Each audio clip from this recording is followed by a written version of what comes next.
இப்படி இருந்த த்ரிஷா இந்த மாதிரி ஆயிட்டாங்க. இப்படி இருந்த சமந்தா இந்த மாதிரி ஆயிட்டாங்க. இவங்க இவ்வளோ அழகா மாறுறதுக்கு அவங்க யூஸ் பண்ற ப்ராடக்ட்ல உள்ள இந்த ஒண்ணுதான்னு சொன்னா நீங்க நம்புவீங்களா? ஆமாங்க, இந்த ப்ராடக்ட்ல உள்ள கொலாஜன் தான் இவங்களோட ஸ்கின்னை சுருக்கம் இல்லாம பாதுகாக்குது. அதை நம்ம காஸ்ட்லியான க்ரீம் மூலமா தேடாம நம்ம வீட்டிலே இருக்கிற உணவுப் பொருட்கள் மூலமா நமக்கு கிடைக்கும்னு சொன்னா நீங்க நம்புவீங்களா? த்ரிஷா சமந்தா மாதிரி உங்க ஸ்கின்னும் ஷைனிங்கா க்ளோயிங்கா இருக்கணும்னா இந்த ஃபுட் எல்லாம் ரெகுலரா எடுத்துக்கிட்டாலே போதும்.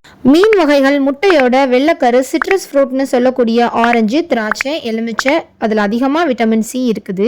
பெர்ரி வகைகளான ஸ்ட்ராபெரி, ப்ளூபெர்ரி, பிளாக்பெர்ரி, கிரான்பெர்ரி, வெப்பமண்டல பழங்கள்னு அழைக்கக்கூடிய அன்னாச்சி, கிவி, மாம்பழம், கொய்யா, பூண்டு, பீன்ஸ், பயிறு வகைகள், கீரை, தக்காளி, முந்திரி, இதுலயும் கொலாஜன் உற்பத்தியை அதிகரிக்கக்கூடிய பண்பு அதிகமா இருக்கு. இது நம்ம ரெகுலரா ஃபுட்ல எடுக்கிறது மூலமாவே நம்ம ஸ்கின் எந்தவித கெமிக்கல் ப்ராடக்ட்டும் இல்லாம ஷைனிங்கா க்ளோயிங்கா இருக்கும். எத்தனை வருஷம் ஆனாலும் நம்ம ஸ்கின் எப்பவும் இளமையாவே இருக்கும்.